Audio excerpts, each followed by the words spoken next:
introductions video, and we're going to talk about the chapter 11, the Nano World. So, ano nga ba ang Nano World? Ang Nano World is a very small world existing with as only it can be seen by a certain microscope in which we cannot see in the naked eye. So, para maintindihan natin ang Nano World, let's watch this short video. Nano World.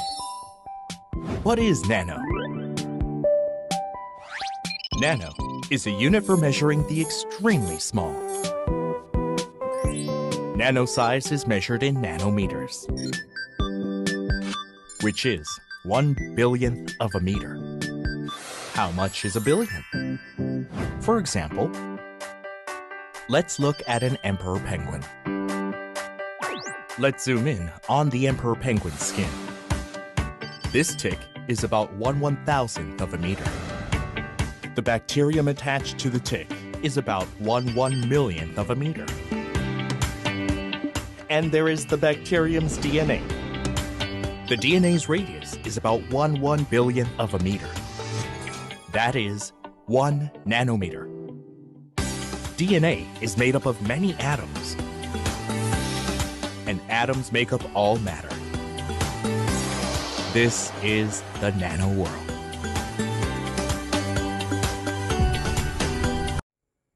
Nanotechnology, a scientific and technological convergence. Innovation and development through scientific endeavors. So, what is a nanotechnology? A nanotechnology, it deals with materials and devices that are fabricated within the nanometer scale, and the tools and phenomena that are manifested within these scales. Ang nanotechnology ay tumatalakay sa mga materyales at device na gawa sa loob ng nanometer scale at mga tools na makikita lang sa loob ng mga scale na to. What is nanometer? A nanometer is a unit of length in the metric system equal to 1/1000th of a meter. It is roughly width of 3 or 4 atoms. Example is the average human hair is about 25 nanometers wide. So, ang nanometer ay nag-equivalent ito ng 1/1000th of a meter. Hindi ito nakikita ng mata. What is a nanomachine? A nanomachine is a tiny machine capable of doing human tasks at nano level. Ang nanomachine ay yung mga maliliit na machine na kayang gumawa rin ng mga gawain ng mga tao. What is nanorobot? Nanorobot is a tiny machine that performs like miniature surgeon which is implanted in the body to diagnose or treat disorder. Nanorobots can be used very effectively for drug delivery. Next, what is nanomedicine? Nanomedicine is a field of science which deals with using nanotechnology in the fields of medicines. So, ang nanomedicine is used for diagnosis, prevention, and treatment of disease, and to gain an increased understanding of complex underlying disease mechanism. Next, what is nanotronics? Nanotronics is a field of science in electronics that uses nanotechnology. Nanotronics can help to improve yield and reduce production cost.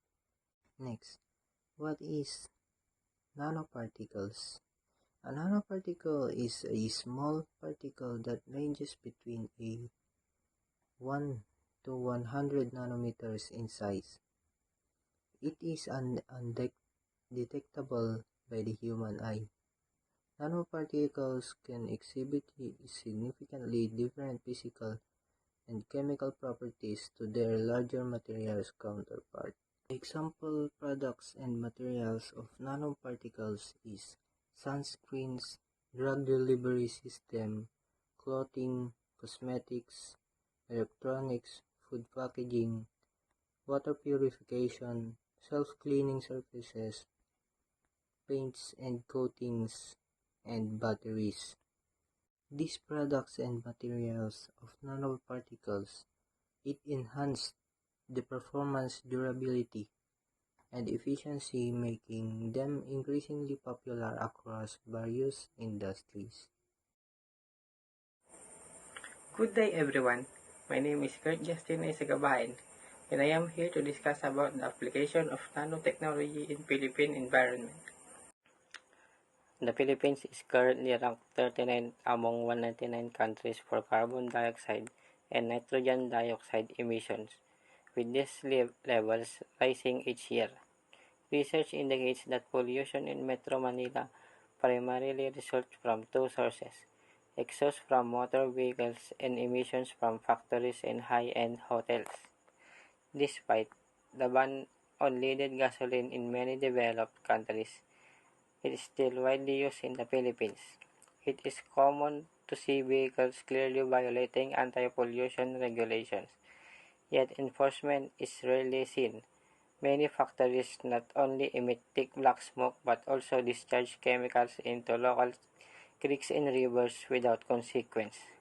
Furthermore, it's apparent that some hotels burn waste on their rooftops each morning. The pollution issue in Metro Manila poses significant environmental threats, but nanotechnology offers potential solutions. Since 2000, the commercial use of nanotechnology has expanded, excluding applications such as silver nanoparticles as antibacterial agents. Nanoparticles based cosmetics like transparent sunscreen and clothing made from carbon nanotubes that are effective in resisting stains. Other applications of nanotechnology. Nanomedicine is a branch of nanotechnology focused on developing miniature devices to prevent and hit human diseases.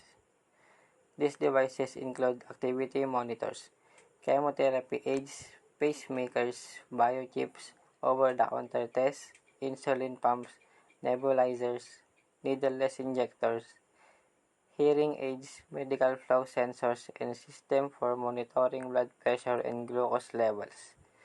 Current examples of medical procedures being advanced through nanomedicine. Diagnostic nanomedicines in the form of nanorobots, equipped with wireless transmitters that can navigate the blood and lymphatic systems, alerting when chemical imbalance occur. Nano machines implanted in the nervous system to monitor pulse, brainwave activity, and other psychological function. Device utilizing nanotechnology to dispense medications or hormones as required by the patient. Nanorobots functioning as miniature surgeons that can repair damaged cells, enter cells to modify or replace compromised intracellular structures, and potentially replicate themselves to correct genetic deficiencies by altering or replacing DNA. They can also resist in removing blockage from arteries. Established and emerging applications in nanomedicine include activity monitors, chemotherapy aids, pacemakers, biochips, over-the-counter tests, insulin pumps, nebulizers, needleless injectors, hearing aids, medical flow sensors, and system for monitoring blood pressure, glucose, and drug delivery. Nanomedicine also utilizes nanoparticles for targeted delivery of drugs, heat, light, or other substances to specific cells, such as cancer cells, minimizing damage to healthy cells compared to traditional chemotherapy. In electronics, nanoelectronics utilizes nanotechnology to create devices at the nanoscale, enhancing their performance by reducing weight and power consumption. This includes advancements in display screens and memory chip density.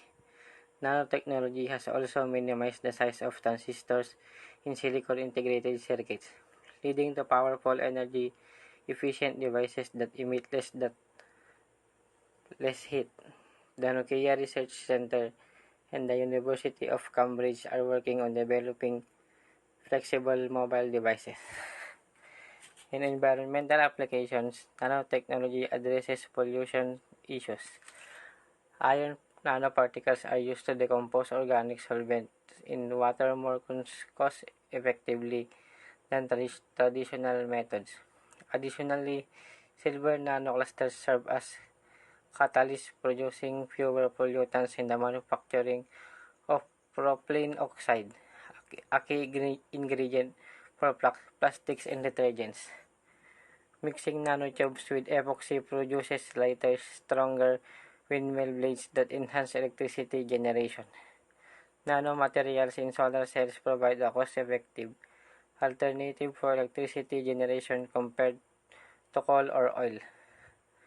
In consumer products, nanotechnology has already made its mark in everyday items such as clothing and cosmetics. Silver nanoparticles in fabrics eliminate odor-causing bacteria. Skincare products with nanoparticles penetrate pores more effectively, enhancing vitamin absorption. Lithium-ion batteries featuring nanoparticle-based electrodes power electric vehicles efficiently. Flame retardants for furniture foam utilize carbon nanofibers. Nanofibers make fabrics that and stain resistant due to their hydrophobic properties. Cutting tools made from nanocrystalline materials like tungsten and titanium carbide outlast traditional options. In sports, nanotechnology has improved various equipment. Adding nanotubes to tennis racket frames increases strength and enhances control and power. Nanoparticles enhance the materials of golf club shafts for better performance. Nanoparticles in tennis balls help prevent air leaks, maintaining their bounce longer. Carbon nanotubes are now used in bicycle parts and lightweight boats. My name is Edgar Luscal and I will discuss to you the impact of nanotechnology. Impact of nanotechnology. A wide use of nanotechnology brings about positive and negative impact. Ano nga ba ang epekto ng nanotechnology sa health, national security, social interaction, and culture? Sa health, the nanoparticles are so tiny and invisible to the naked eye. Sa sobrang liit ng particles, maaaring pumasok sa ating katawan sa pamamagitan ng ating balat at ilong. At kapag pumasok naman ito sa ating mga ugat at pumunta sa ating utak, maaaring mapinsala ang ating utak. National security. Nanobomb containing self-multiplying deadly virus can be used as terror weapon. Ito ay may kakayahang lipunin ng libo-libo at milyon-milyong tao sa mundo. Culture. Slow tradition practice may be refused by the millennials as the marvel as the speed of modern technology, comparing the old activities as slow versus the fast piece of nanotechnology. Hi guys, my name is Efren and we're going to talk about short history of nanotechnology. Nanotechnology started with Richard Feynman's There's Plenty of Room in the Bottom lecture in 1959. He basically stated that there will come a day that there are still plenty to discover and create in the microscopic level with atoms and molecules. Ang nanotechnology ay nagsimula sa isang lectura ni Richard Feynman noong 1959. Sa lekturang ito ay minungkahi niya na mayroong malawak na potensyal para sa pagtuklas at paglikha sa antas ng mikroskopiko gamit ang mga atomo at molekula. Ang ideyang ito ay naglagay ng pundasyon para sa larangan ng nanotechnology. The next advancement in the field of nanotechnology is the first roadmap of the semiconductor industry proposed by Gordon Moore, who is one of the founder of Intel Corporation. Isa pang mahalagang pagunlad sa nanotechnology ay ang unang roadmap ng industriya ng semiconductor na iminungkahi ni Gordon Moore. Si Moore ay isa sa mga tagapagtatag ng Intel Corporation at ang kanyang roadmap ay hinulaan ang patuloy na pagpapaliit ng mga integrated circuit sa paglipas ng panahon. Ang hulaing ito ay higit na tumpak at nagtulak sa pagbuo ng mas maliit at mas malakas na mga elektronikong aparato. The roadmap predicted the further shrinking and diminishing of the size of integrated circuits as time progresses in the following decades. Also around that time in 1965, a new type of microscopy was discovered. The scan probe microscope or SPM was strong enough to see and feel actual atoms. Ang roadmap ay hinulaan na ang laki ng mga integrated circuit ay patuloy na magpapaliit at babawasan sa mga susunod na ilang dekada. Sa parehong panahon noong 1965, natuklasan ang isang bagong uri ng mikroskopyo na tinawag na scan probe microscope or tatawaging SPM. Ang SPM ay isang malakas na tool at nagpapahintulot sa mga siyentipiko na makita at manipulahin ang mga individual na atoma. Finally, scientists had an extension of their hands, shrinking down and able to manipulate objects down to the microscopic level. One of the most interesting discoveries was the construction of nanostructures, fullerenes, nanotubes, and graphene, which are new forms of carbon that exhibited unique properties which was useful for building and constructing electrical material. Sa pagkatuklas ng SPM, ang mga siyentipiko ay naging capable na manipulahin ang mga bagay sa antas ng mikroskopiko na isang makabuluhang pagsulong sa nanotechnology. Isa sa mga pinakakagiliw-giliw na natuklasan sa larang ito ay ang pagtatayo ng mga nanostructure tulad ng fullerenes, nanotubes at graphene. Ito ay ang mga bagong anyo ng carbon na may mga natatanging katangian at kapaki-pakinabang para sa pagbuo at pagtatayo ng mga material na electrical.